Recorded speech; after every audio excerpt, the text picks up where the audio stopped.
With the advent of coronavirus and the subsequent global pandemic, Brexit has all but been forgotten. Britain formally left the EU on January 31, after years of indecision and political infighting. For many, the event was a long time coming, having been decided nearly 4 years earlier in June 2016. COVID-19 has placed an unpredictability on Brexit, the direction it will take, and whether it will happen this year. Warnings are rife. The IMF urged the EU and UK not to add to the uncertainty from coronavirus by refusing to extend the period to negotiate a post-Brexit trade deal. And, even a pandemic seems not to have offered the opportunity at rekindling relations between the UK and the EU. The most recent controversy has forced questions on the government over a role concerning an EU scheme to source medical equipment to tackle coronavirus. While EU and UK negotiators last week agreed to stage 3 further rounds of talks on a post-Brexit trade deal via video conference, many remain stoic that the vote should never have happened in the first place. Richard Dawkins, the evolutionary biologist and prominent atheist, is one such person.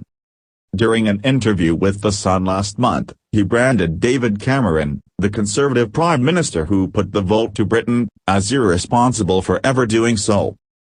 He said, "What I think about Brexit is that it was wrong to determine the future of our country and of Europe for the long term, for decades, maybe even for longer, on the basis of one vote, on one day, in June 2016. When people change their minds, if you look at the opinion polls, they fluctuate all the time. If you take a vote one day, that's all very well. We do that in general elections, but we know that at the most, 5 years. We can have another go, we can change our minds again." This was an incredibly irresponsible decision by David Cameron.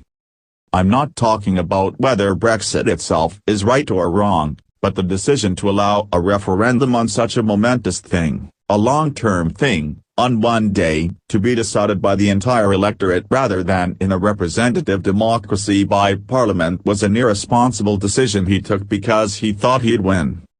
He thought Remain would win, he was confident it would win.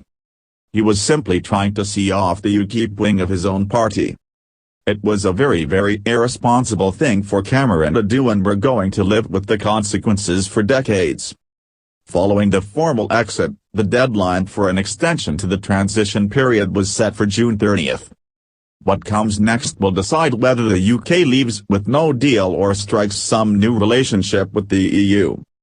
Even before the coronavirus, the path the UK would take was unsteady.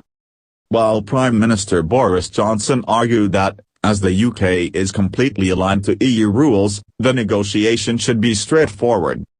Yet, critics have pointed out that because the UK is keen to build new ties with other countries, negotiations with the EU might become cumbersome.